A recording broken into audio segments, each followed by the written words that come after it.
प्राप्त स्थळी कीर्तन रूपी सेवेकरता निवडलेला अभंग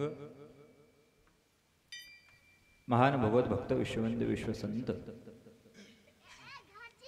असे असणारे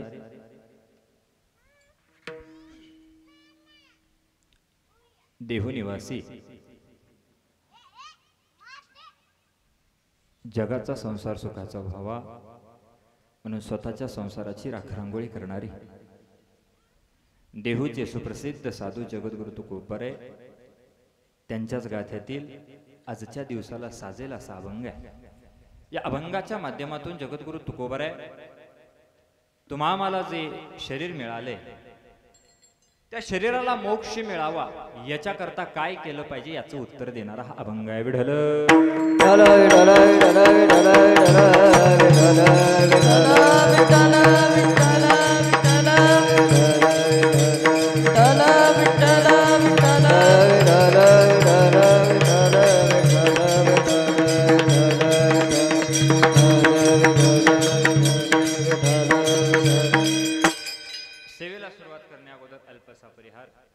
चालू असलेला हा एक दिवसाचा कीर्तन महोत्सव किम निमित्तानं आहे सर्व मंडळींना ज्ञात आहे, पण वक्त्याचं आद्य कर्तव्य म्हणून सांगून जातो। वैकुंठवासी दादासाहेब जगन्नाथ पवार यांच्या प्रथम पुण्यस्मरणानिमित्त आजच्या कीर्तनाचं आयोजन आहे। त्यांच्या पश्चात त्यांचे वडील जगन्नाथ शंकर पवार, आई सो रंजना जगन्नाथ पवार, बहीण सो राणी अजय देशमुख आणि भाऊ किशोर जगन्नाथ पवार असं हे कुटुंब परिवार आहे। आणि या पवार कुटुंबियाच्या सेवेकरता माझ्यासारख्याला बोलवलं, सर्वांच्या पायाला स्पर्श करतो आणि कीर्तनाला सुरुवात करतो। ऐकून जा। जगाच्या पाठीवर दोन गोष्टी माणसाने आपल्या हातात दिल्या नाही। पहिली गोष्ट आहे जन्माला कुठे यायचं आणि कुठं मरायचं। असं बोलत चला, घाबरू नका, काही टेन्शन घ्यायचं नाही, असं ताट बसा, फ्रेश बसा। एकच तास आहे माझ्याकडे, तुम्हाला समजेल आणि उमजेल असं कीर्तन सांगून जातो। फक्त माझ्याशी बोलत जा, सगळे टाळकरी। तुम्ही माझ्यापेक्षा ज्येष्ठ आहात, ज्ञानाही नाही श्रेष्ठ आहात, पण ऐकून जा। मी काही विचारलं तर त्याचं मला उत्तर देत चला। जगाच्या पाठीवर दोन गोष्टी देवाने आपल्या हातात दिल्या नाहीत। पहिली गोष्ट आहे जन्माला आणि कुठं मरण नावाची गोष्ट आपल्या हातात नाही, जन्म नावाची गोष्ट आपल्या हातात नाही। मग ऐका ना महाराज, मग आयुष्य कशाला म्हणतात? ज्या दिवशी जन्माला आलो आणि ज्या दिवशी आपण मरणार आहे तो मधला जो टप्पा आहे त्याला काय म्हणतात? आयुष्य म्हणतात। पण महाराज हे आयुष्य आम्हाला मिळाले, या आयुष्यात आम्ही कसं जगावं याचं उत्तर देणारा हा अभंग आहे। लक्ष देऊन ऐका, ऐकून जा, लक्ष देऊन ऐका। हा अभंग जो घेतला, आवाज थोडासा इथं क्लिअर करा। अभंग जो घेतलाय ना, आयुष्य कसं जगावं आणि आयुष्य जगल्यानंतर हे शरीर देवाच्या पायावरती कसं सार्थक होईल, नवे नवे आपल्याला कसा मोक्ष मिळेल याचं उत्तर देणारा हा अभंग आहे। महाराज जन्म आणि मृत्यू म्हणजे नेमकं काय? जन्माला कुठे यायचं, कुठं मरायचं हे देवाच्या हातात असतं। मग महाराज देव म्हणजे काय हे आम्हाला जाणून घेतलं पाहिजे। ऐकून जा। जगाच्या पाठीवर वृक्षाची पान, हले ज्याची सत्ता, नवे नवे हे शरीर सुद्धा ज्याच्या सत्तेशिवाय चालत नाही त्याचं नाव देव आहे। चाले हे शरीर आणि कोण बोलवी ते वृक्षाचे पान, झाडाचं पान सुद्धा ज्याच्या सत्तेशिवाय हलत नाही, हे शरीर ज्याच्या सत्तेशिवाय चालत नाही त्याचं नाव देव आहे। ऐकून जा गड्या। मग हा देव नेमका करतो काय? या मृत्यू लोकांमध्ये पाठवण्याचं काम देवाचं आहे, वरती घेऊन जाण्याचं काम देवाचं आहे। पण महाराज ऐका ना, मग देव म्हणजे काय? कारण देवाच्या मनात आल्याशिवाय कोणतीही गोष्ट होत नाही। आज मी गावातून निघाल्यानंतर तुमच्या गावात कीर्तनाला पोहोचलो, ही कोणाची इच्छा आहे? कोणाची? देवाची इच्छा आहे गड्या। तुम्ही बसलेले कीर्तनाला आला, कीर्तनाला बसलात, ऐकून जा, कोणाची इच्छा आहे? देवाची इच्छा आहे गड्या। पण खरं सांगू तुम्हाला, एक माफी मागून वाक्य बोलतो, लक्ष देऊन ऐका गड्या। देवाच्या इच्छेशिवाय कोणती गोष्ट नाही। पुरावा आले देवाजीच्या, तेथे कोणाचं चालत नाही, देवाच्या जर मनात आलं तर। पण खरं सांगू, तुम्ही मला हक्काने प्रश्न विचाराल, महाराज एवढं हक्कानं तो आम्हाला सांगतो देवाच्या मनात आल्यानंतर काही होतं, पण मग देवाला कळत नव्हतं का? ऐक रे, देवाला कळत नव्हतं का? आज दादासाहेबांचं जाण्याचं वय नव्हतं, ऐकून जा। तरी सुद्धा देवाने का बोलवलं त्यांना? पण खरं सांगू, मला जे वाटतं ते सांगतो गड्या. देव सहजासहजी लवकर कोणाला बोलवत नाही. कोणाला बोलवतो? जो आवडे सर्वांना, तुझी आवडे देवाला. अरे सगळ्यांना जो आवडतो तोच देवाला आवडतो रे गड्या. पण खरं सांगू तुम्हाला, जीवनाचा टप्पा असा आहे, मरण आपल्या हातात नाही. लक्ष देऊन ऐका. मग सगळ्याला कामं वाटून दिली गेली, मग देवांच्या सुद्धा कामं वाटली गेली. ऐका रे गड्या, या जगाच्या पाठीवर हिंदू संस्कृतीमध्ये देव किती सांगितली? अगदी बरोबर आहे, मोठ्यानं बोल, घाबरू नका. किती? 33 कोटी. आता 33 कोटी देव बघायला आपल्याला वेळ नाही. ऐकून जा. 3 देव श्रेष्ठ सांगितली गेली. पहिला देव ब्रह्मदेव, दुसरा देव, तिसरा देव. या 3 देवांना कामं वाटून दिली गेली. पहिल्या देवाचं काम आहे उत्पत्ती करणं, दुसऱ्या देवाचं काम आहे सांभाळ करणं, आणि तिसऱ्या देवाचं काम आहे या मृत्यू लोकात आलेल्या जीवाला वरती घेऊन जाण्याचं काम जर कोण करत असेल तर तो भगवान शंकर करत असतो. सब देवों के बडे बाबा, देवों के देव. ऐकून जा. मग महाराज, मान्य आहे तुमचं, पण लक्ष देऊन ऐका. मरण नावाची गोष्ट ज्या दिवशी दारात येते ना, त्या दिवशी चांगल्या चांगल्याला जावं लागतं. ऐकून जा. मी तर कायम कीर्तनात सांगत असतो, माईक घेतल्यानंतर त्याच्यासोबत तुम्हाला वायर फुकट आहे. ऐकून जा. मोबाईल घेतल्यानंतर तुम्हाला चार्जर फुकट आहे. ऐकून जा. पखवाज घेतल्यानंतर गट्टा फुकट आहे. ऐकून जा रे गड्या. पेन घेतल्यानंतर टोपण फुकट आहे. तसा जन्म घेतल्यानंतर मरण सुद्धा तुम्हाला फुकट आहे गड्या. पण खरं सांगू, पण आपण गेल्यानंतर सुद्धा ज्याच्या कानावरती ही गोष्ट पडेल, आपण गेल्यानंतर त्याच्या डोळ्यातून खळकन पाणी आलं पाहिजे गड्या. इतकं तरी जीवन आपण चांगलं जगलं पाहिजे. ऐकून जा. इतकं चांगलं जीवन जगलं पाहिजे. ऐका रे, आज दादासाहेब आपल्याच्यातून निघून गेले ना, पण ज्याच्या कानावर गोष्ट पडली ना, त्याच्या डोळ्यातलं पाणी गालावर आल्याशिवाय राहिलं नाही. जगद्गुरु तुकोबराय सांगतात, असं जीवन तुम्ही जगा गड्या, कारण तुम्ही गेल्यानंतर सुद्धा तुमची कीर्ती माग अजरामर राहील. जीवन सुंदर जगलं पाहिजे गड्या. तुकोबराय सांगतात, तुका म्हणे एक मरणाची सरे आणि उत्तमाची उरे, कीर्ती मागे आपली कीर्ती सुद्धा माग अजरामर राहिली पाहिजे. इतकं तरी चांगलं जीवन आपण जगलं पाहिजे गड्या. मग महाराज ऐका ना, या 3 देवांना काम वाटून दिल्यानंतर पहिल्या देवाचं काम आहे जन्माला घालायचं, दुसऱ्या देवाचं काम आहे सांभाळ करायचं, आणि तिसऱ्या देवाचं काम आहे काय करायचं? या मृत्यू लोकातला जीव वरती घेऊन जाण्याचं काम करायचं. पण महाराज ऐका ना, या जगाच्या पाठीवर सगळ्यात मोठे देव आहेत. मग देवाने मोठेपणा असल्यामुळे देवानं एक वरती घेऊन जाण्याकरता एक पिये ठेवला, त्याचं नाव यम. ऐकून जा गड्या. यम नावाचं माध्यम ज्याच्या दारात उभा राहतं, त्या दिवशी त्याला चांगल्या चांगल्याला जावं लागतं गड्या. तुम्ही म्हणाल, महाराज आम्ही नाही जाणार, आमची माळशिरसला 2 एकर जमीन आहे. महाराज आमची गावात 4 एकर आहे. महाराज आमचा नातेपुत्याला फ्लॅट आहे, आम्ही नाही जाणार. पण खरं सांगू गड्या, किती जरी मोठा असलास, राजा जरी असला आणि फकीर जरी असला, त्याला जावं लागणार आहे. कारण सांगू, पटण्याकरता तुम्हाला एक उदाहरण सांगून जातो गड्या. कोरोना नावाच्या व्हायरस मध्ये ऐकून जा गड्या, जर यमाने वशिला घेतला असता तर मोठी माणसं मेली नसती गड्या. देवाच्या दरबारात समान न्याय आहे गड्या. ऐकून जा. कोरोना नावाचा व्हायरस आला ना, श्रीमंताला सुद्धा बेड मिळाला नाही आणि गरीबाला सुद्धा बेड मिळाला नाही. ऐकून जा रे गड्या, कितीही मोठा असला तरी तुला जावंच लागणार आहे. कारण या जगाच्या पाठीवर देवाच्या मनात आलं, कितीही मोठा माणूस असू द्या, त्याला जावं लागणार आहे. पण महाराज, मग आम्हाला असा काहीतरी पर्याय सांगा की जेणेकरून आम्हाला हे जीवन मिळाले, आम्हाला हा देह मिळालाय, तो देह भगवंताच्या सेवेकरता लावला पाहिजे. महाराज, आमच्याकडे देवाचं लक्ष पडलं पाहिजे, आम्हालाही मोक्ष प्राप्त झाला पाहिजे. ऐकून जा ना महाराज, मग असा काहीतरी पर्याय सांगा. त्यावेळेस जगद्गुरु तुकोबराय सांगतात, गड्या मी आयुष्यात खूप देवाची भक्ती केली, इतकी भक्ती केली, इतकी भक्ती केली. पहिलं कारण तुकोबरायांनी सांगितलं, जगाच्या पाठीवर सगळ्यात सोपं काय असेल तर ते देवाचं नाव आहे.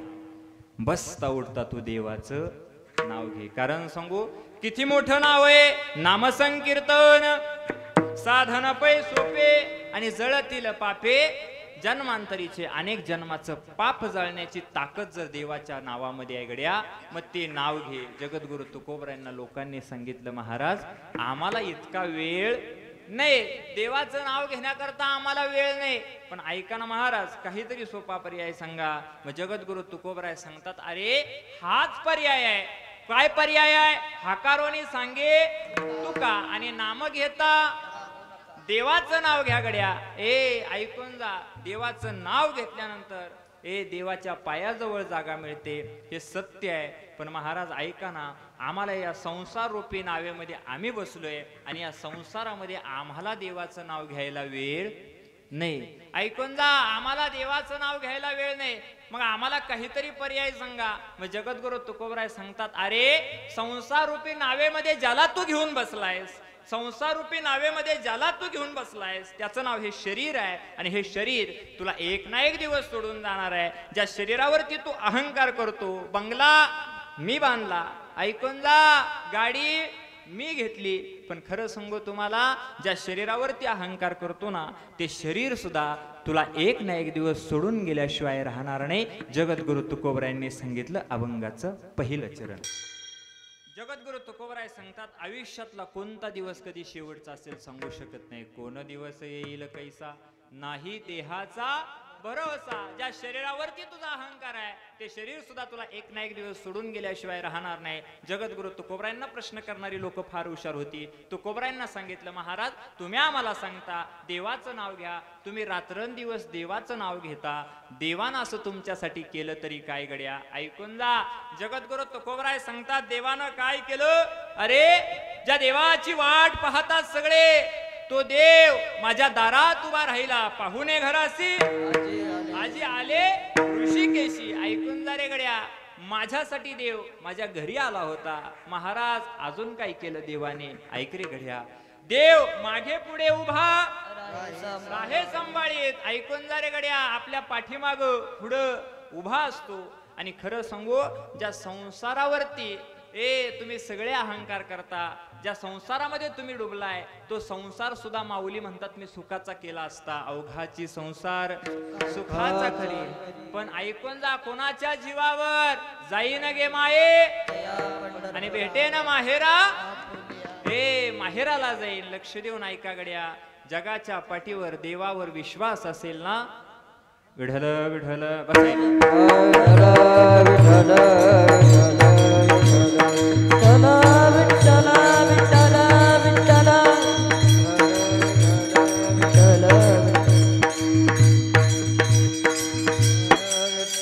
जगद्गुरु तुकोबराय सांगतात, देवावर विश्वास असेल तर तो देव तुमच्या करता येत असतो. ऐकून जा, प्रल्हादाचा विश्वास होता, देव माझ्यासाठी आल्याशिवाय राहणार नाही. हिरण्यकश्यपू नावाच्या राक्षसाच्या पोटाला प्रल्हाद जन्माला आला. पण लक्ष देऊन ऐका रे गड्या, इतकी कीर्ती अजरामर झाली, इतकी कीर्ती अजरामर झाली की त्या लहान लेकरासाठी देवाला अवतार घ्यावा लागला आणि यावं लागलं. पण आपली भक्ती तशी श्रेष्ठ असली पाहिजे. मग भक्तीचा पहिला टप्पा तुकोबराय सांगतात, देवाचं नाव घ्या.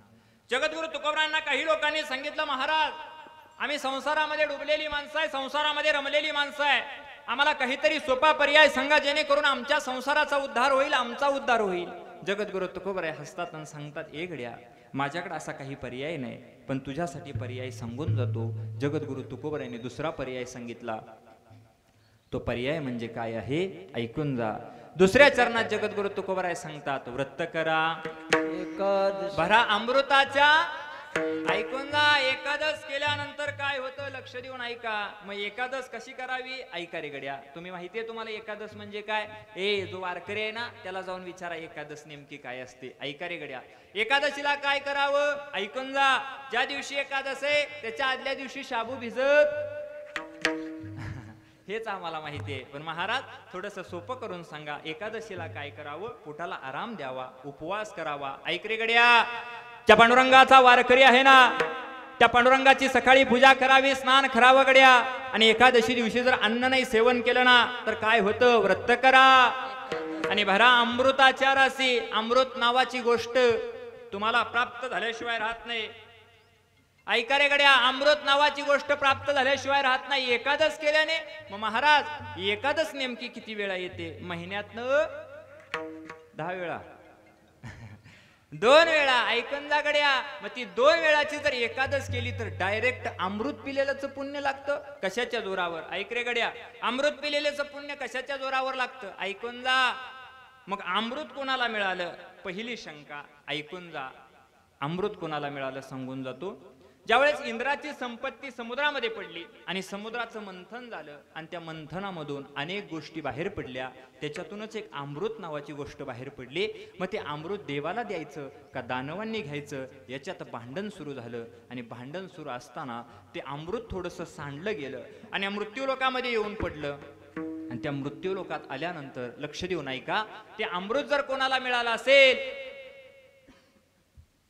ते अमृत जर कोणाला मिळालं असेल तर ते अमृताचे ठेम खाली पडले होते ना, तेव्हा सर्पाचं तोंड उघडलं होतं आणि सापाने जांभळी द्यायला तोंड आ केलं होतं. काय केलं होतं? जांभळी देत होता कोण? सर्प. ऐकून जा. आणि त्या अमृताचे 1-2 थेंब सर्पाच्या तोंडात पडले. मग महाराज, अमृत मिळाल्यानंतर काय होतं? अरे मरण नावाची गोष्ट टळून जाते. मग कशाच्या जोरावर? व्रत करा. एकादश केल्यानंतर, मग महाराज एकादश केल्यानंतर आमचं मरण अरे टळेल.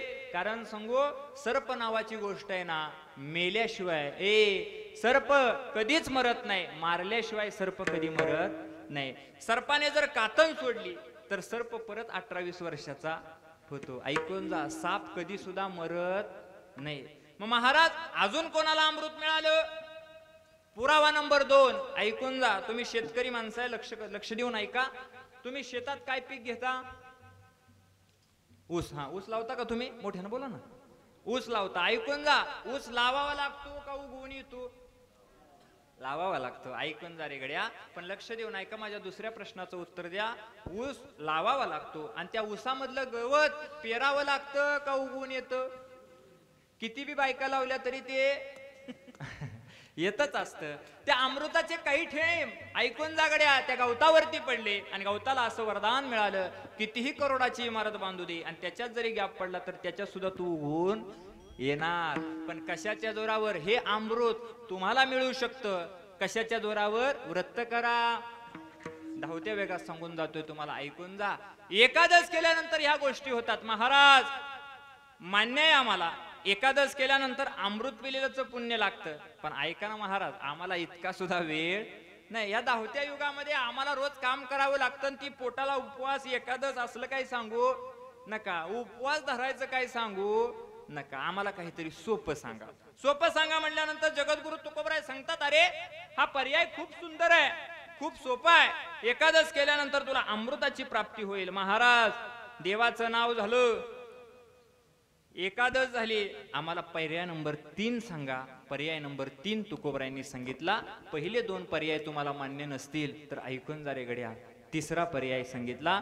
जगद्गुरु तुकोबराय सांगतात, हे 2 पर्याय तुला नकोत ना, आता हा तिसरा पर्याय सगळ्यात सोपा आहे. मग सगळ्यात सोपा असा कोणता पर्याय आहे? मार्गधरा पंढरीचा आणि फेरा चुकवा. 84 लक्ष योनीचा फेरा चुकला जातो. कुठं गेल्यानंतर? पंढरपूरला गेल्यानंतर. मग महाराज, पंढरीला गेल्यानंतर 84 लक्ष योनीचा फेरा चुकतो? हो रे गड्या, ऐकून जा. 84 लक्ष योनीचा फेरा चुकवण्याची ताकद कुठं असेल तर त्या विटेवरच्या मालकाच्या दरबारात आहे गड्या. पण विटेवरच्या मालकाचा दरबार म्हणजे काय असतो हे जर पाहायचं असेल तर तुमचं गाव भाग्यवान आहे गड्या. इथूनच माऊलीचा सोहळा जात असतो. खरं सांगू, मी एक वाक्य सांगून जातो गड्या. जिवंतपणी जर कोणाला स्वर्ग बघायचा असेल, जिवंतपणी जर कोणाला स्वर्ग बघायचा असेल, स्वर्गातला आनंद घ्यायचा असेल तर खरं सांगू तुम्हाला, एकदा तरी आषाढी वारीच्या सोहळ्यात सामील व्हा गड्या. काय आनंद असतो तो वारीमध्ये. श्रीमंतालाही तितकाच न्याय आणि गरीबालाही तितकाच न्याय गड्या. ऐकून जा, कितीही मोठा असला तरी तो वारीत आल्यानंतर प्रपंचाचा विसर त्याला पडल्याशिवाय राहत नाही. आणि खरं सांगतो तुम्हाला, वारी सारखं सुख ह्या जगाच्या पाठीवर दुसरं काही नाही. कारण सांगू तुम्हाला, त्या वारीमध्ये किती गर्दी असू द्या, कितीही गर्दी असू द्या, कधी वाद तंटा नाही. कारण सांगू, ऐकून जा, कोणाला धक्का जरी लागला ना तर त्याच्या मुखातून शब्द बाहेर पडतो, माऊली. ऐकून जा. काय शब्द आहे, काय ऐकून जा गड्या. कुणालाही कसलाही त्रास होऊ द्या, त्याच्या मुखातून शब्द बाहेर पडतो, माऊली. ऐकून जा. कोण समोरून अनोळखी माणूस असू द्या, त्याच्या मुखातून शब्द बाहेर पडतो, माऊली काय हवा असेल, माऊली काय पाहिजे असेल, माऊली ऐकून जा. कोणाला काही त्रास होत असेल, जर दुसऱ्याला सांगायचं असेल तर तोही म्हणतो माऊली ऐकून जा गड्या. आणि माऊली माऊली माऊली म्हणत विटेवरच्या मालकाच्या दरबारात जातात. मग विटेवरचा मालक कसा आहे, जगाच्या पाठीवर न सांगता देणारा जर कोण असेल, फक्त आणि फक्त त्याच्या वारीमध्ये सामील झाला आणि एकदा पंढरीची वाट धरली आणि जर त्याच्या आवारात जर गेला तर खरं सांगू तो कसा आहे, पंढरीचे भूत मोठे आल्या गेल्या झडपी वाटे, येणाऱ्यांना जाणाऱ्यांना तो झडपतो आणि त्याच्या संसाराची सगळी काळजी तो करतो. महाराज पुरावा काय, चोकोबरांच्या घरी चोकोबरांच्या पत्नीची प्रसूती काळ जवळ आला होता. ऐकून जा गड्या, बाळंत पण जवळ आलं होतं आणि चोकोबराय वारीत निघून गेले. आणि वारीत निघून गेल्यानंतर लाखोनं समाज माझ्या पंढरीच्या पांडुरंगाकडे निघाला होता. पण पंढरीच्या पांडुरंगाचं लक्ष निघालं होतं कुठं, ऐकून जा, चोकोबरायांच्या पत्नीच्या बाळंतपणाचं काय करायचं इतकी काळजी विटेवरच्या मालकाला होती. आणि चोकोबराय निघाले पंढरीला, बहिणीला निरोप द्यायचं विसरून गेले. पण खरं सांगू तुम्हाला, विटेवरच्या मालकानं पंढरीत लाखोनं समाज होता, पण विटेवरचा मालक पंढरीत थांबला नाही, निघाला चोकोबरांच्या घरी. आणि चोकोबरांच्या घरी जात असताना विटेवरच्या मालकानं चोकोबरांच्या बहिणीचं रूप घेतलं. आणि बहिणीचं रूप घेतल्यानंतर विटेवरचा मालक चोकोबरांच्या घराच्या समोर गेला.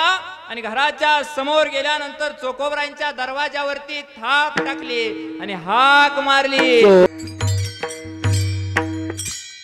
देवावर विश्वास असल्यानंतर काय होतं, चोकोबाची बहीण झाला शारंगधर. ऐकून जा, चोकोबाची बहीण झाला. चोकोबरांची बहीण होऊन चोकोबरांच्या पत्नीचं बाळंतपण केलं. इतक्या खालच्या दर्जाचं काम सुद्धा कुणी केलं असेल तर त्या माझ्या देवानं केलं. पण ऐकून जा, मग त्या देवाकडे जायचं असेल तर काय करावं लागल. महाराज आम्हाला काही करायची गरज नाही, पंढरीला जातो म्हणाला ना, तर फक्त पंढरीत गेल्यानंतर पांडुरंगाचं दर्शन राहू द्या, चंद्रभागेचं स्नान केलं आणि पंढरपुरातून जरी माघारी आला तरी तितकंच पुण्य प्राप्त होतं गड्या. पण महाराज तो देव नेमका कसा आहे, विटेवरी ज्याची पाऊले समान आणि तुझी एक दानशूर दाता, जगाच्या पाठीवर न मागता देणारा देव तेवढाच आहे गड्या. श्रीमंताचाही पाय त्याच्या डोक्यावर असतात आणि गरीबाचाही पाय त्याच्या डोक्यावर असतात. श्रीमंतालाही तितकाच न्याय आणि गरीबालाही तितकाच न्याय देणारा जर देव कोणता असेल तर तो विटेवरचा मालक आहे. आणि तो राहतो कुठं, पंढरपुरात राहतो. मग नेमका तो पंढरपुरात राहतो तरी कुठं, ऐकायचंय तुम्हाला, ऐकून जा. भीमेच्या काठावर एक नगर वसलंय, त्याचं नाव पंढरपूर आहे. भीमा तिरी एक वसविले नगर, त्याचे नाव पंढरपूर. मग त्या पंढरपूरला गेल्यानंतर काय होतं तर 84 लक्ष योनीचा फेरा चुकला जातो. माणसाचा देह मिळायचा असेल तर 84 लक्ष योनी फिराव्या लागतात. मग त्या 84 लक्ष योनी फिरण्याचं सुद्धा दुःख जे आहे ना, ते तुम्हाला प्राप्त नाही होणार, ते तुम्हाला भोगावं नाही लागणार. कशाच्या जोरावर, मार्ग धरा, फेरा चुकवा. 84चा जगद्गुरु तुकोबरायांनी हे 3 टप्पे जीवनात सांगितले गेले. पहिला टप्पा तुकोबरायांनी सांगितला, काय कर, देवाचं नाव घे. दुसरा पर्याय तुकोबरायांनी सांगितला, काय कर, एकादश कर. तिसरा पर्याय सांगितला, नको एकादश करू, काय कर, पंढरीला जा. तरीही लोकांनी सांगितलं, महाराज आम्हाला पंढरीला जायला सुद्धा वेळ नाही, आम्हाला काहीतरी सोपा पर्याय सांगा. मग सोपा पर्याय तुकोबराय सांगतात, आता माझ्याकडे नाही गड्या, मग पर्याय माझ्याकडे सोपा एकच आहे. आता एक काम कर, जेही तू काम करत असशील ना त्या कामामध्ये देव बघ. म्हणजे काय करत असशील, महाराज आमचा जोही व्यवसाय असेल त्या व्यवसायामध्ये जर बसता उठता आम्ही देवाचं चिंतन केलं, देव आठवला तरी सुद्धा आम्हाला देव भेटल्याशिवाय राहणार नाही. जगद्गुरु तुकोबराय सांगतात, तुका म्हणे व्यापार केला त्यासी बहुलाभ झाला. जगद्गुरु तुकोबराय सांगतात, आयुष्यात येऊन जे काम करतोस ना त्या कामामध्ये देव बघ. महाराज कामामध्ये देव बघितल्यानंतर देव आम्हाला भेटेल. उदाहरण क्रमांक 1, आयुष्यात कधी पंढरपूर पाहिलं नाही, आयुष्यात कधीच पंढरपूर पाहिलं नाही, पण त्यांच्या मळ्यात देवाला कांदा मुळा भाजी अबकी विठाबाई माझी म्हणणारे सावता महाराजांच्या मळ्यामध्ये देव आला. कशाच्या जोरावर? कामामध्ये देव बघितला, पण तुमच्याही दारात देव आल्याशिवाय राहणार नाही. हे 4 पर्याय जगद्गुरु तुकोबरायांनी अभंगाच्या माध्यमातून सांगितले. जगद्गुरु तुकोबराय सांगतात हे पर्याय करा. जर जीवनात हे पर्याय केले तर तुम्हाला सुद्धा मोक्ष रूपी नावेमध्ये बसून जाता येईल गड्या. म्हणून एकदा भजन करा. विठोबा रखुम. आज कीर्तनाचं नियोजन का केलं? खरं सांगू, का कीर्तन करावं? पवार कुटुंबियांना पैसा जास्त झाला म्हणून कीर्तन आहे का? महाराजाला काम नाही म्हणून कीर्तन आहे का? नाही रे गड्या. का कीर्तन करावं याच्या पाठीमागचं कारण सांगून जातो तुम्हाला. ऐका रे गड्या, आज 1 वर्ष झालं दादांना आपल्याच्यातून निघून गेले ना, पण 1 वर्षानंतर आत्मामुक्ती दिन असतो. प्रथम पुण्यस्मरण नसतं गड्या. 1 वर्षानंतर त्या आत्म्याला मुक्ती प्राप्त होत असते. मग त्यांच्या जीवनात जे पुण्य कमावलं ते आजच्या दिवसाला पुण्याचा पापाचा हिशोब असतो रे गड्या. मग महाराज आजच्या कीर्तनाचं नियोजन कशा करता? ऐकून जा रे गड्या. आजच्या कीर्तनकाराचं पुण्य, वाजवणाऱ्यानं गाणाऱ्याचं पुण्य, ऐकणाऱ्याचं पुण्य, लक्ष देऊन ऐका रे गड्या. हे सगळं पुण्य जर काय करायचं असेल तर आजच्या दिवसाचं हे सगळं पुण्य दादांना समर्पित करायचं रे गड्या. म्हणून आजच्या कीर्तनाचं नियोजन आहे गड्या. ज्या वेळेस वैतरणा नावाची नदी असते, त्या नदीच्या पलीकडं जो आत्मा असतो ना, त्या आत्म्याला उभं केलं जातं आणि त्या आत्म्याला सांगितलं जातं ती नदी पार करून अलीकडे ये. एका बाजूला देवाचे दूत, एका बाजूला यमाचे दूत उभे असतात. आणि तो आत्मा ज्या वेळेस त्या नदीतून येत असतो ना, त्यावेळेस जर तो आत्मा सुखरूपपणे प्राप्त झाली, ती नदी वाहत पुढे आला, जर पुढे आला ना तर लक्ष देऊन ऐका रे गड्या, तर तो आत्मा देव स्वरूपला प्राप्त होतो. आणि जर त्या आत्म्याला येताना जर शरीराला त्रास झाला, त्या आत्म्याला त्रास झाला ना, तर लक्ष देऊन ऐका, तो आत्मा यमाच्या ताब्यात दिला जातो. मग महाराज आजच्या दिवसाचं पुण्य काय करायचं? तर आजच्या दिवसाचं जे काही देवाचं ना गुणगान आपण गायले ते सगळं पुण्य दादांना समर्पित करायचं. म्हणून आजचं कीर्तन आहे गड्या. म्हणून 1 मिनिटाकरता सगळ्यांनी दादांकरता भजन करा. ज्याला 2 हात दिलेत ना त्याने असे हात दिले. आपल्याकरता आई आणि बाप किती महत्वाचे असतात. ज्याला आई नाही त्याला जाऊन विचारा आईची किंमत, ज्याला बाप नाही जाऊन त्याला बापाची किंमत विचारा. पण या ऐकून जा रे, या पवार कुटुंबियात थोडं उलट घडलं रे गड्या. मुलाने आयुष्यभर सेवा केली, आयुष्यभर सेवा करून आत्ता कुठेतरी त्याचे दिवस आले होते. आणि आत्ता कुठेतरी दिवस आले आणि या पवार कुटुंबियाचा सगळ्यांचा लाडका हिरा देवाने हरपून घेतला गड्या. पण खरं सांगू तुम्हाला, देवाने तुमच्यावर अन्याय केला ना, तर ऐकून जा रे गड्या, देवाने तुमच्यावर अन्याय केला ना, खरं सांगू देवाच्या बापाला सुद्धा कर्म चुकलं नाही. सांगून जातो तुम्हाला, आयुष्यात काय इच्छा होती श्रावण बाळाची? काही इच्छा नव्हती रे गड्या. रात्रंदिवस माय बापाची सेवा करायची एवढाच ध्यास होता मनामध्ये. रात्रंदिवस आई बापाची सेवा करायची एवढीच इच्छा होती मनामध्ये. आणि श्रावण बाळ रोज आई वडिलाची सेवा करत होता. ऐकून जा रे गड्या, श्रावण बाळ रोज आई बापाची सेवा करत होता. आणि आई वडिलांनी इच्छा केली, श्रावणा आम्हाला तीर्थयात्रेला जायचंय. पण विशेष असा होता, श्रावण बाळाचे माय बाप अंध होते रे गड्या. आई आणि बाप अंध होते. काय करावं, कसं तीर्थयात्रेला घेऊन जावं? पण खरं सांगू, श्रावण बाळाने कावड तयार केली. तुम्हा सर्व मंडळींना ज्ञात आहे हे चरित्र. कावडीमध्ये एका पुढं आई बाबांना बसवलं, पाठीमागं आईला बसवलं, खांद्यावर कावड घेतली आणि कावड घेतल्यानंतर निघाला होता तीर्थयात्रेला. सायंकाळची वेळ झाली, माय बापाला तहान लागली रे गड्या. आणि तहानलेल्या माय बापानं सांगितलं, श्रावणा पाणी हवाय रे, पाणी हवाय. म्हणल्यानंतर श्रावण बाळाने एका झाडाखाली माय बापाला थांबवलं. हातामध्ये एक कमंडलू घेतला आणि माय बापांना सांगितलं, आत्ता इथून कुठून तरी पाणी घेऊन येतो. ऐकून जा रे गड्या, निघाला श्रावण. काही चुकी होती श्रावणाची? ऐका रे गड्या, काहीच चुकी नव्हती. निस्वार्थपणे माय बापाची सेवा करायची होती. आई वडिला करता पाणी आणण्याकरता गेलेला श्रावण होता. आणि ऐका रे गड्या, श्रावण गेला आणि गेल्यानंतर एक सुंदर असं तलाव त्याला दिसला गेला. आणि त्या तलावाच्या जवळ गेला. पण योगायोग सांगून जातो रे गड्या, त्याच तलावाच्या बाजूला एका झाडावरती दशरथ राजा बसला होता.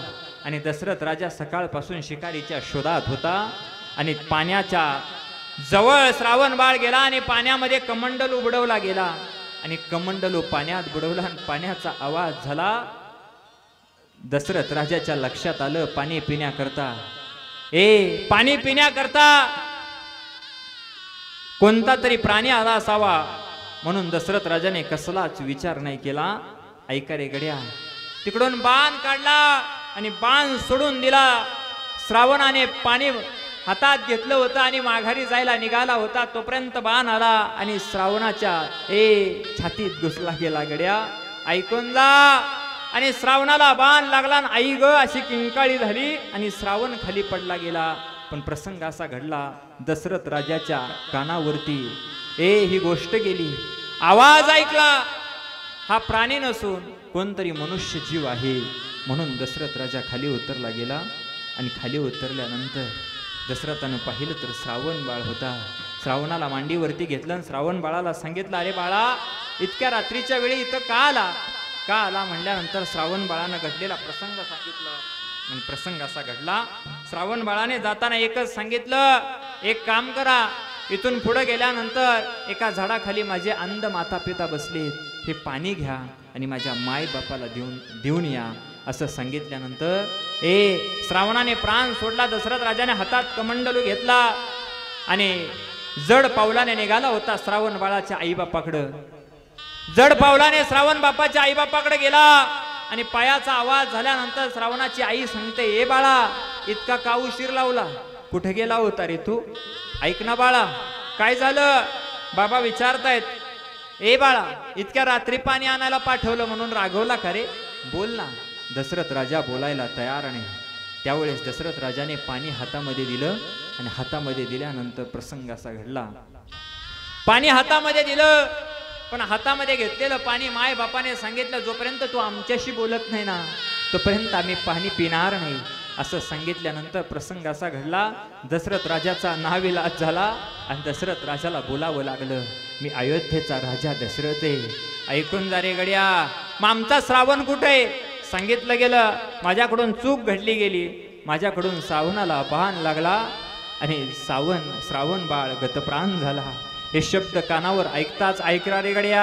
एखाद्या माय बापानं जर श्राप दिला ना तर तो श्राप तुम्हाला भोगावा लागेल रे गड्या. ऐकून जा रे गड्या. काही चुकी होती दादाची, ऐका रे गड्या, काही चुकी नव्हती रे गड्या. आता कुठंतरी जीवन जगायला सुरुवात केली होती ना, पण ऐन तारुण्यपणा देवानं बोलावून घेतलं ना, या कुटुंबाचा आधार चोरून नेला ना. लक्ष देऊन ऐका रे गड्या. श्रावण बाळाच्या वडिलांनी श्राप दिला आणि श्राप दिल्यानंतर दशरथ राजाला सांगितलं, हे गड्या, आज आमचा श्रावण गेलाय ना, नाही पिणार आम्ही पाणी पिणार नाही. आम्ही श्रावण म्हणून आम्ही सुद्धा आमचा प्राण सोडेन रे.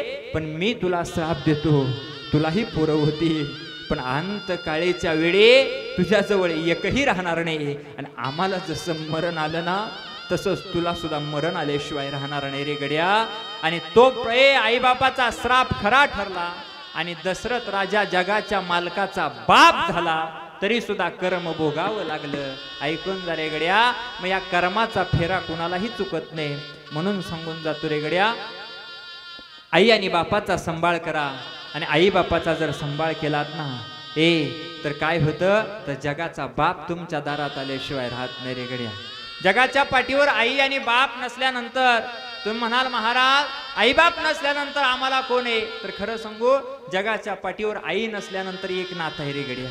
जगाच्या पाठीवर आई नसल्यानंतर एक नातं आहे, जे आईचं प्रेम देते ना. ऐकून जा, कधीच आईची उणीव भासून देत नाही ना. जी आईपेक्षा सुद्धा जास्त प्रेम करते ना, तिचं नाव बहीण आहे रे गड्या. ज्याला बहीण आहे ना, ती नितांत भावावरती प्रेम करते रे. आईची जागा जर कोण घेत असेल तर ती बहीण आहे रे गड्या. ऐकून जा रे गड्या. आज किती जरी ओरडून जरी राणी ताईंनी सांगितलं ना, देवा, पांडुरंगा, माझं आयुष्य घे रे, पण माझा भाऊ माघारी दे रे. नाही देणार रे ते देव माघारी. कारण सांगू तुम्हाला, जो गेलाय ना तो कधी माघारी येत नाही रे गड्या. आले तुमच्या डोळ्यात पाणी. ऐकून जा रे गड्या. ऐन तारुण्यात भाव गेल्यानंतर दुःख काय होतं ना, विचारा रे त्या बहिणीला. खरं सांगू तुम्हाला, बाप गेल्यानंतर बाप गेल्यानंतर बापाची जागा कोण भरून काढत असेल, बापाचं प्रेम जर कोण देत असेल ना, तर त्याचं नाव भाऊ आहे रे गड्या. आज किशोरदादाचा भाऊ निघून गेला रे गड्या. देवाच्या समोर उभं राहून किती करोड रुपये दिल्यानंतर त्यांचा भाऊ देव माघारी दिल रे? नाही देणार रे गड्या. आयुष्यात कधी नाही माघारी देणार. खरं सांगू तुम्हाला, जोपर्यंत आहे तोपर्यंत आपल्याला नाही रे कळत, पण गेल्यानंतर आपण किती जरी हंबरडा फोडला ना, तर खरंच नाही रे माघारी येत तो गेलेला माणूस. म्हणून सांगून जातो रे गड्या, तुम्ही बसलेले भाग्यवान आहे. दुःख काय असतं भाऊ गेल्यानंतर, आणि बहिणीला जाऊन विचारा. आणि भाऊ गेल्यानंतर ऐन तारुण्यपणात दुःख काय असतं ना, ऐकून जा रे गड्या, काय दुःख असतं ना, तर त्या एका भावाला विचारा रे गड्या. आपल्यामध्ये पद्धत आहे, वडील गेल्यानंतर खांदा द्यावा बापाने, बापाने सगळं काही पाहावं. मुलाने ऐकून जा गड्या. पण खरं सांगू, ऐन तारुण्यपणात बापाच्या डोळ्या देखत जर मुलगा गेला ना, तर काय दुःख होतं ना, तर ते विचारा रे कधीतरी दादासाहेबांच्या वडिलांना. लहानपणापासून पोटचा गोळा म्हणून सांभाळलेला असतो रे. रात्रंदिवस मोठा व्हावा, मोठा झाल्यानंतर चांगल्या कामावर जाईल. ऐकून जा रे गड्या, मोठ्या थाटामाटात वाढवलेला असतो रे. आणि जर तेच लेकरू जर सोडून गेलं ना, घरात आल्यानंतर जर घरात गेलेला माणूस जर आपल्याला दिसत नसेल ना, तर ते घर खाऊन उठतं रे गड्या. प्रत्येक वेळेस त्याची आठवण येत असते. आणि खरं सांगू, मी तर एक वाक्य सांगून जातो रे गड्या, कोणाला काही घेणं देणं नसतं रे, पण खरं सांगतो तुम्हाला, ज्याचं जळतं ना त्यालाच कळतं रे गड्या. गेलेला माणूस नाही माघारी येत. पण खरं सांगतो तुम्हाला, ज्या माऊलींच्या साठी आळंदीला 8-8 तासाची रांग आहे रे गड्या, त्या माऊलींना लोकांनी त्रास दिला, कितीतरी त्रास दिला. त्रास दिल्यानंतर माऊलींना राग आला आणि माऊली जाऊन एका पर्णकुटीत बसले आणि ताटी लावून घेतली. पण खरं सांगू, एका लहान बहिणीने, माऊलींच्या लहान बहिणीने, मुक्ताबाईंनी उपदेश केला, ताटी उघडा ज्ञानेश्वरा, आणि ज्ञानोबरायांना मार्गदर्शन केलं. आणि त्या मार्गदर्शनाखाली आज ज्ञानोबरायांना आईबाप नाहीत रे गड्या, पण त्याच माऊलीला, ज्याला आईबाप नसतील ना, त्यानं कधीतरी आळंदीला जा, माझी आई आणि बाप माझी माऊली झाल्याशिवाय राहत नाही, एवढी ताकद आहे रे गड्या. म्हणून सांगतो तुम्हाला, भाऊ असेल, बहीण असेल ना, तर ती नाती सांभाळा गड्या. गेलेला भाऊ आणि गेलेली बहीण ऐकून जा, कधीच माघारी तुम्हाला भेटणार नाहीत. कारण सांगू तुम्हाला, या जगाच्या पाठीवर, ऐकून जा रे, जगाच्या पाठीवर आई आणि बाप सोडलं ना, या जगाच्या पाठीवर कोण नाही कुणाचं रे. पण खरं सांगतो तुम्हाला, आई बापाच्या नंतर जर कोण असेल तर तो बहीण आणि भाऊ असतो रे. म्हणून भावा बहिणीचा सांभाळ करा. परवा मी कीर्तनाला गेलो होतो, असाच मी कीर्तनात भाऊ बहिणीचा विषय सांगत होतो. एक भाऊ माझ्या जवळ आला आणि मला सांगितलं, महाराज गेली 5 वर्ष झालं मी माझ्या बहिणीशी बोलत नाही. त्यावेळेस विचारलं मी त्याला, का बोलत नाही रे गड्या? त्यावेळेस त्यानं सांगितलं, महाराज ऐका ना, माझ्या बहिणीने प्रॉपर्टीमध्ये हिस्सा मागितला म्हणून नाही बोलत मी तिच्यासोबत. पण खरं सांगू तुम्हाला, बहीण नावाचं माध्यम आहे ना, काय असतं जर कधी बघायचं असेल ना, तर त्या बहिणीसाठी 2 गोष्टी करा रे गड्या. आयुष्यात येऊन काही नका करू तिच्या करता. बहिणीचा आपल्यावरती किती प्रेम आहे जर बघायचं असेल तर 2 गोष्टी तिच्या करता करा. 2 सण तिच्या करता साजरे करा रे गड्या. भाऊबीज आणि रक्षाबंधन, हे 2 जर सण तुम्ही तिच्या करता साजरे केले ना, रक्षाबंधनाला आपल्या बहिणीला घरी घेऊन या रे गड्या. घरी आली ना, तर तिला एखाद्या चांगल्या दुकानात घेऊन जा आणि सांगा, ताईडे तुला हवी तसली साडी घे ग. पण खरं सांगू तुम्हाला, ती 200च्या वर नाही साडी घ्यायची र. तिला माहिती आहे माझा भाऊ गरीब आहे. पण खरं सांगू तुम्हाला, 200 रुपये म्हणजे आपला 1 दिवसाचा रोजगार आहे रे गड्या. ऐका रे गड्या. पण खरं सांगतो तुम्हाला, या पवार कुटुंबियात आता रक्षाबंधन आलं ना, आल्यानंतर सगळे आपापल्या भावाला ओवळतील रे, आपापल्या भावाला राख्या बांधतील रे. पण खरं सांगू तुम्हाला, ज्या वेळेस राणीताई या घरामध्ये येतील ना, आणि त्या राखी बांधण्याकरता आज त्यांच्या भावाचा हात त्यांना नाही भेटणार ना, हे जे दुःख आहे ना, हे दुःख काय असतं ना, हे सगळं भोगलेला महाराज आहे मी. ऐकून जा गड्या. तू म्हणाल, महाराज तू एवढा ओरडून सांगतो, असं काय आहे तुझ्या जीवनात? ऐकून जा गड्या. तुला आई नाही का? तुला वडील नाही का? सगळे आहे रे मला.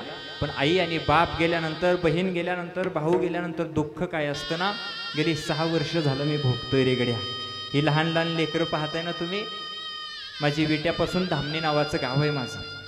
त्या गावाला मी वारकरी शिक्षण संस्था चालवतो. माझ्या वारकरी शिक्षण संस्थेत अशी 100 लेकरं आहेत. आई का रे गड्या, ज्याला आई नाही, ज्याला बाप नाही, ज्याला मागं पुढं कोण नाही, अशी लेकरं माझ्याकडे. पण खरं सांगू तुम्हाला, त्या लेकरांना मी घेऊन आलो ना, त्यावेळेस त्या लेकरांना सांगत असतो, ए बाळा, मोठा साहेब होशील, शिकून मोठा हो. पण त्यावेळेस ते लेकरं मला सांगतात, महाराज ऐका ना, झालो असतो आम्ही शिकून मोठे, पण ऐका ना महाराज, ज्यावेळेस कपडे धुवायला घेतले ना कपडे, त्यावेळेस मला माझ्या आईची आठवण येते. आणि ज्यावेळेस घास मोडला आणि मुखाच्या दिशेनं नेला ना महाराज, ऐका ना महाराज, मला माझ्या बापाची आठवण येते. कुठं गेली असेल माझी आई, कुठं गेला असेल माझा बाप. ज्याला आयुष्यात आई बाप नाहीत ना, त्याला जाऊन आई बापाची किंमत विचारा रे गड्या. गेलेले आई बाप कधीच माघारी येत नाहीत रे, म्हणून आई बापाची सेवा करा. गेलेलं लेकरो कधीच माघारी येत नाही, म्हणून त्या लेकराची सेवा करा रे गड्या. बाप नावाचं माध्यम काय असतं ना, भाग्यवान आहे तुम्ही, तुमच्या जीवनात बाप आहे. जर एखाद्यानं पेन मागितला ना, पेन, तर माणूस पेनाचं टोपण काढतो आणि पेन पुढं करतो. कशाच्या आशेनं? टोपणाच्या आशेनं पेन माघारी मिळत. पण या जगाच्या पाठीवर जिवंत हाडामासाचा गोळा 18-20 वर्ष बाप सांभाळतो आणि दुसऱ्याच्या ताब्यात हसत हसत दान करतो ना, त्याचं नाव बाप आहे, हे लक्षात ठेवा. लेकीला माहेर कुठपर्यंत आहे? माहेरात जोपर्यंत बाप जिवंत आहे ना, तोपर्यंत लेकीला माहेर आहे रे गड्या. तुम्ही कितीही आटापिटा केला ना, तर कधीच ती माघारी येणार नाही. कधीच गेलेले बाप आई माघारी भेटणार नाहीत. म्हणून आई बापाची सेवा करा रे गड्या. आई बापाची सेवा केल्यानंतर नेमकं काय होतं गड्या, ऐकून जा. या जगाच्या पाठीवर श्रीमंत माणूस जर कोणाला म्हणायचा असेल ना, या जगाच्या पाठीवर श्रीमंत माणूस जर कोणाला म्हणायचा असेल ना, ज्याच्या दारात गाडी आहे, ज्याचा बंगला मोठा आहे, त्याला श्रीमंत म्हणत नाहीत रे गड्या. ज्याच्या घरातल्या मायबापाच्या चेहऱ्यावरती स्मित हास्य आहे आणि ज्याच्या जीवनात आई आणि बाप त्याच्या घरात आहेत ना, सगळ्यात मोठा श्रीमंत माणूस तो आहे, हे लक्षात ठेवा. म्हणून आईबापाचा सांभाळ करा रे. आईबापाचा सांभाळ केल्यानंतर काय होतं, आता इथं बसलेले 50% माणसं अशी आहेत की स्वतःच्या माईबापाशी बोलत नाहीत, स्वतःच्या आईबापाशी बोलत नाहीत गड्या. काय केलेलं असतं आईनं, काय केलेलं असतं बापानं, ऐकून जा गड्या. त्या आईनं बापाने काय केलेलं असतं आपल्याकरता जर ऐकायचं असेल तर कधीतरी त्या आईला विचारा. त्या आईला जर तुम्ही विचारलं ना, बाळांतपणाच्या शेवटच्या स्टेजवर आई असते आणि त्यावेळेस त्या आईला त्या सगळ्या नातेवाईकांना विचारलं जातं रे गड्या. त्या मुलाच्या बापाला विचारलं जातं, ऐका ना, शेवटच्या स्टेजवर तुमची पत्नी आहे, एकतर तुमची पत्नी वाचल, नाहीतर तुमचा मुलगा वाचल, कोण हवंय तुम्हाला? त्यावेळेस सांगितलं जातं, तो नवरा सांगतो माझी बायको वाचली पाहिजे. ऐकून जा रे गड्या, तो नवरा सांगतो माझी बायको वाचली पाहिजे. त्या बायकोंच्या, त्या मुलीच्या सासू सासऱ्यांना विचारलं जातं, एकतर नातू वाचेल, नाहीतर तुमची सून वाचेल. त्यावेळेस सांगितलं जातं आमची सून वाचली पाहिजे गड्या. त्या लेकीच्या आईबापाला विचारलं जातं, ऐका ना, एकतर तुमची मुलगी वाचल, नाहीतर तुमचा नातू वाचल, कोण हवंय तुम्हाला? त्यावेळेस सांगितलं जातं आम्हाला आमची मुलगी हवी आहे. पण ऐका रे गड्या, शेवटच्या स्टेजवर असणाऱ्या त्या माईला विचारलं जातं, ऐका ना, एकतर तुमचा जीव वाचल, नाहीतर तुमच्या लेकराचा जीव वाचल, मागं पुढं कसलाच विचार करत नाही. सांगते डॉक्टरांना, डॉक्टर साहेब माझा जीव गेला तर चालल, पण माझं लेकरू जन्माला आलं पाहिजे. ऐकून जा रे, दिसायला कसं आहे माहीत नसल्यापासून जी प्रेम करते ना, तिला आई म्हणतात रे गड्या. आणि गेलेली आई आणि गेलेला बाप कधी माघारी येत नाही. पण ऐकून जा, गेलेला बाप आणि गेलेली आई कधी माघारी येत नाही. याचं दुःख काय असतं ना, ज्याला आई नाही आणि ज्याला बाप नाही ना, त्याला जाऊन विचारा रे गड्या. म्हणून आई बापाची सेवा करा. आज आलाय ना तुम्ही दादांच्या पुण्यस्मरणाला, तर एक वाक्य सांगून जातो गड्या, जीवनात फक्त आई बापाचा सांभाळ करा. कारण गेलेले आईबाप नाहीत माघारी मिळत रे, आणि ऐन तारुण्यात गेलेला मुलगा कधी माघारी मिळत नाही. म्हणून जर तुम्हाला मुलं असतील ना, त्या मुलांना सांगा, काही बोलू नका रे गड्या, त्यांच्या मनासारखं त्यांना वागू द्या. पण खरं सांगतो, आत्ताची परिस्थिती अशी आहे की डिप्रेशनमध्ये जाऊन पोरं आत्महत्या करायला लागली. पण आत्महत्या केल्यानंतर पाठीमागच्यांचा काय अवस्था होती ना, हे त्यांना जाऊन विचारा रे गड्या कधीतरी. म्हणून आयुष्यात असा चुकीचा कोणताच निर्णय घेऊ नका की जेणेकरून आपण गेल्यानंतर आपल्याला घरच्यांना त्रास होईल रेगड्या. म्हणून जीवन चांगलं जगा आणि जीवन जगत असताना तुमच्या जीवनामध्ये अशा काही गोष्टी जर आल्या ना तर दुसऱ्याला मदत कधीतरी करत जा गड्या. कारण ती मदत तुमच्या सोबत येणार आहे. जीवनात तुम्ही जे दान कराल ना ते दान तुमच्या सोबत येणार आहे. म्हणून एखाद्याला सहकार्य करायचं असेल तर सहकार्य करत जा. लोकांचं कसं झाले, लोकांना आता स्वतःच्या सुखापेक्षा दुसऱ्याचं सुख पाहवत नाही रेगड्या. दुसऱ्याचं सुख पाहवत नाही. आपल्या दारात जर इनोवा गाडी असेल, जर शेजारच्यानं क्रेटा घेतली तरी आपल्या पोटात दुखायला चालू होतं. पण खरं सांगू, एखादा जर चांगलं घर बांधत असेल ना तर त्याच्या घराच्या जवळ जा आणि घराच्या जवळ गेल्यानंतर एखादा चांगला घर बांधत असेल त्याच्या घराच्या जवळ जा आणि त्याला सांगा, काय मायबापाची चांगली पुण्य आहे तुमच्या, किती सुंदर तुम्ही घर बांधताय. पंढरीच्या पांडुरंगाला मी अशी विनंती करतो, पांडुरंगा यांचं घर असंच मोठं व्हावं, सुंदर असं देखणं असं घर व्हावं. दुसऱ्याविषयी ज्या दिवशी तुम्ही असं बोलताना त्या दिवशी पंढरीचा विठोबा तुमच्या घराची पायरी तयार करायला घेतो, हे लक्षात ठेवा. म्हणून दुसऱ्याचं चांगलं बघत जा रे गड्या. ऐका, 3 गोष्टी लक्षात ठेवा. आपल्यामुळं कधीच दुसऱ्याला त्रास होता कामा नाही गड्या.